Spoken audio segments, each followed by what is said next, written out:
John Deaton plays David and the SEC plays Goliath in the movie, the SEC versus Ripple. I'm going to go over that today, OG crypto and NFTs. My name is Troy, and every day I go over the latest news in crypto assets and NFTs. Today, I have a special edition. I'm going to go over that lawsuit between the SEC and Ripple. But before we get into that, let's go hit that subscribe button. It helps my channel out a lot, and I would appreciate growing this audience. I have this, it's fairly new, and I want to keep going and giving you the best news in the crypto industry. So let's jump right into it. Back in December 2020, Jay Clayton, former head of the SEC, with 24 hours before he's checked out for good, decided to file a lawsuit against Ripple and XRP, saying it was security. Now, he handed the baton, or at least the current administration handed the baton to Gary Gensler, who's picked it up and ran from there. Now, many people say, well, how do you determine it's a security? Well, there's a lot of different ways to do it. I know the SEC says there's a Howey test, and there are 4 prongs of that Howey test that they typically have to prove to make a coin or a stock a security. Those are: number 1, are you investing money? Number 2, is it in a joint venture? Number 3, with profit forecasts. And number 4, to derive from the effort of others. Now, the SEC is saying that it's they want to go ahead and argue 3 of those. They don't even want to argue the 4th point. But before they began the argument, the Ripple attorney team immediately put it back in their face. And they pointed back to, during Jay Clayton's time, his director of finance division, Mr. Hinman, William Hinman, came out in 2018, June 14, 2018, at a Yahoo conference, and he gave his infamous speech, or famous speech, depending on what side of the coin you're on, the Ethereum free pass.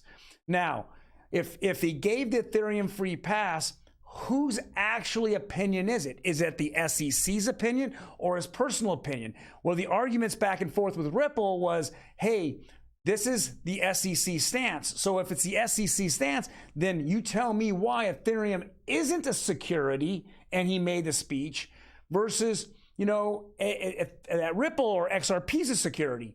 But what did the SEC do? Well, they changed gears, and they said, well, no, it's his personal opinion. Well, if it's his personal opinion, then we want all the emails that Mr. Hinman actually talked about through back and forth between members of the SEC, members of the private sector, and himself, to determine how Ethereum and Bitcoin were not a security. Well, the SEC obviously objected to that. They had many problems. So they said, hey, we don't want to give up those emails. Well, it's been a battle, and it's been 3 losses in that battle by the SEC. And Judge Netburn has ordered the SEC to get those emails out to Ripple attorneys and to Ripple. But unfortunately, they keep appealing. Now, there must be something more in these Hinman emails that have caused all this issue with the SEC not wanting to give it up. There could be fraud inside the SEC. There could actually say something about the XRP, not being a security. They are hidden, and the SEC at all costs is going to fight to the very end not to give up these 62 emails. Well, we know the Freedom of Information Act this year, they gave, the SEC was sued, and they had to give up, just an enormous amount of emails, thousands and thousands and tens of thousands of emails. In those emails, there was there was many emails from Hinman back and forth with the compliance department, and the compliance department was all over him, saying, hey, you cannot have any communication with your former law firm.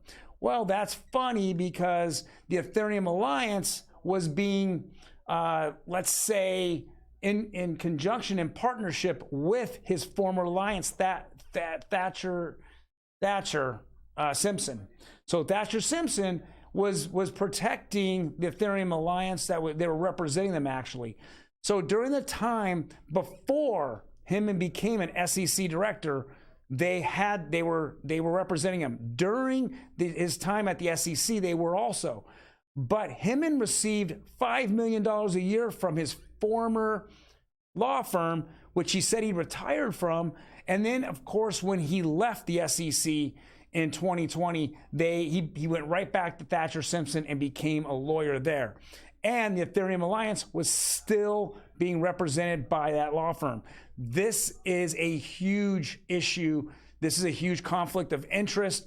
There could be fraud here. There could be quite a lot going on. So all these 62 emails going back and forth, and the emails that were given out by the Freedom of Information Act keep showing that Hinman was being scolded and told that it was a big offense. It was a jailable offense that if he kept talking to his former law firm.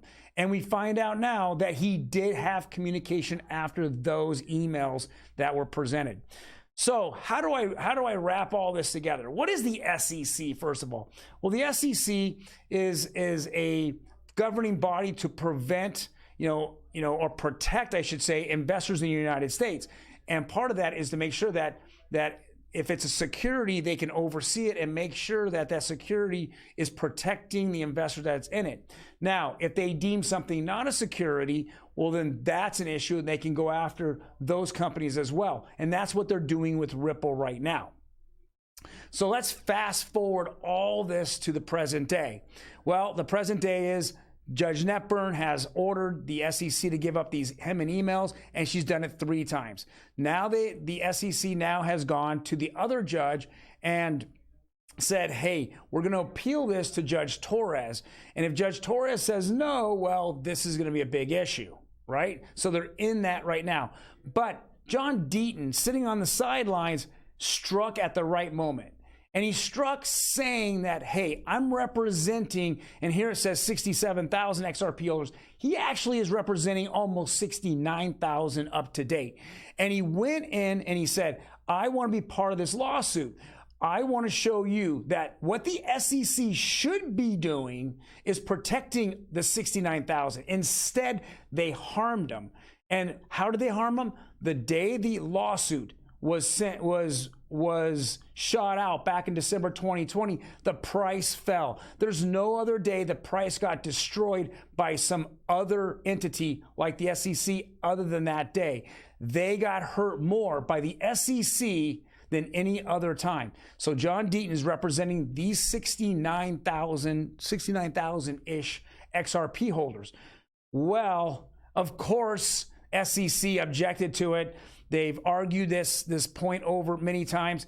They said that, John Deaton wasn't a good guy, that he was harmful, that there were possible threats to some of the SEC witnesses.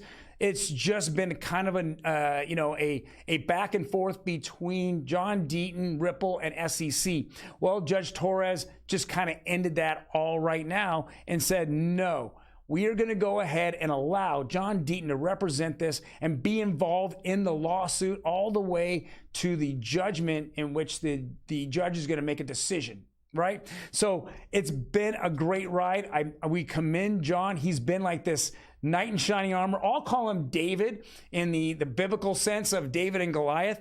He has won all his battles so far. In fact, he has made the judge aware of those emails, those scathing emails back in 2018 and 2019 when the enforcement department of the SEC told William Hinman that he should not be involved with his former law firm.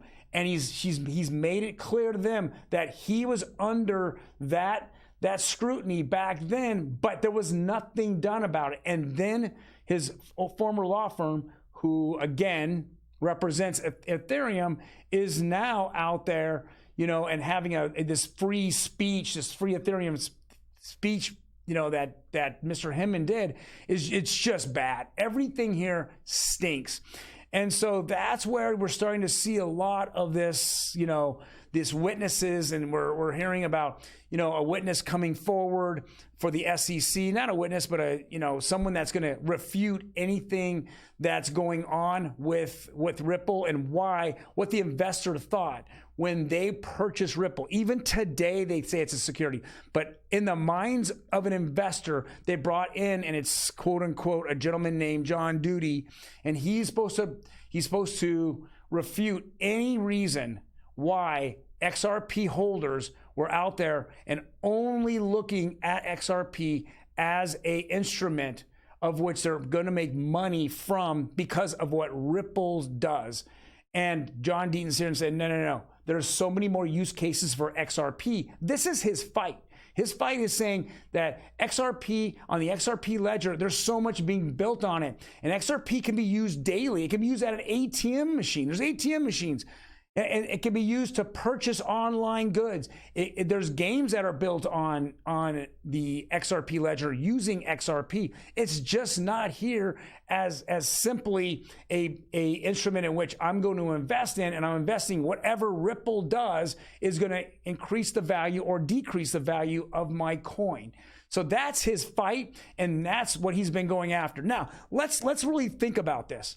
John Duty, and his thoughts of what XRP holders are thinking. How many people has John Duty sat there and interviewed? Well, I think John's Mr. Duty has said a couple of things like 0 and none, right? So the SEC, who's fighting for investors, has not even talked to one, not even interviewed one XRP holder. Are you kidding me? Are you kidding me? What is there? What is it? Is it really, Goldman Gary here? I mean, does he really care about the investor, or does he care about who actually is backing Ethereum and its fight? Okay. Way back in 2018, when Hinman said this speech, Ethereum and XRP were neck and neck on who had the second biggest market cap. So it was XRP and Ethereum. When he said the Ethereum free pass, Ethereum shot above XRP. And ever since, XRP has played second fiddle to Ethereum because of that speech, and now compounded because of this lawsuit. So we're going to figure this out.